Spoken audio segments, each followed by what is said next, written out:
পৃথিবী জুড়ে চলছে সামরিক শক্তিতে এক দেশের অন্য দেশকে ছাড়িয়ে যাওয়ার প্রতিযোগিতা। যুদ্ধে নামলে কে এগিয়ে থাকবে তার প্রদর্শনীতে এতদিন যুক্তরাষ্ট্র, রাশিয়া আর ইউরোপের কিছু দেশের নাম শোনা যেত। এখন তুরস্ক আর দক্ষিণ কোরিয়া যেন বলছে তাদের দিকেও তাকাতে। Fifth generation stealth fighter jet plane TFX কানের প্রোটোটাইপ এই বছরই সামনে এনে তাক লাগিয়ে দিয়েছিল তুরস্ক।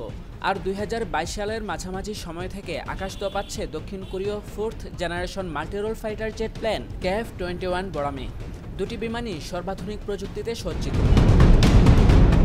TFX কান তুরস্কের অ্যারোস্পেস ইন্ডাস্ট্রির তৈরি টুইন ইঞ্জিন ফাইটার জেট। আকাশ থেকে আকাশে, আকাশ থেকে ভূমিতে এবং ইলেকট্রনিক ওয়্যারফেয়ারের কথা মাথায় রেখে এটি তৈরি করা হয়েছে। আর KF-21 বরামি নির্মাণের কৃতিত্ব যৌথভাবে দক্ষিণ কোরিয়া আর ইন্দোনেশিয়ার। এই লাইট ফাইটার জেট প্লেনটি আকাশ থেকে আকাশে এবং আকাশ থেকে মাটিতে মিশন পরিচালনার জন্য বানানো।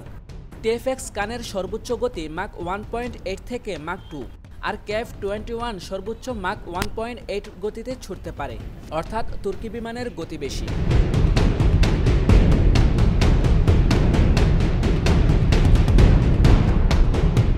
তুর্কি TFX কানের কম্ব্যাট রেডিয়াস 1300 কিলোমিটার।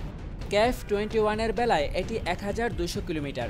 এক্ষেত্রেও তুরস্কের কান ফাইটার জেট TFX এগিয়ে রয়েছে।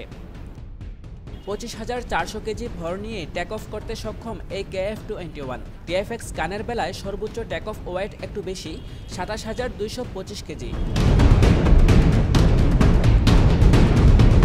KF-21 বরামিতে ব্যবহার করা হয়েছে দুটি জেনারেল ইলেকট্রিক F414 ইঞ্জিন, আর TFX কানের ইঞ্জিন দুটি General Electric F110 JE129 turbofan engine. Power ক্যাটাগরিতে তুর্কি বিমানটির ইঞ্জিনের ক্ষমতা দক্ষিণ কোরীয় ফাইটার প্লেনের ইঞ্জিনের চেয়ে বেশি।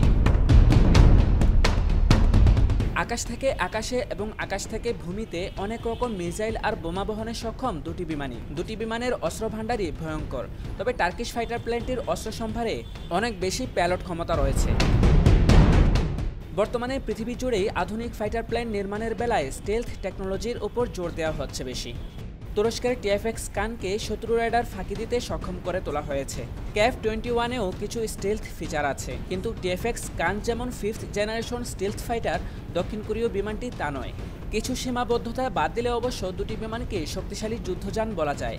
অভিযানে গিয়ে দেশের চাহিদা পূরণ করতে পারলে দুটি বিমানই যার যার জায়গায় সেরা হিসেবে প্রতিষ্ঠিত হবে।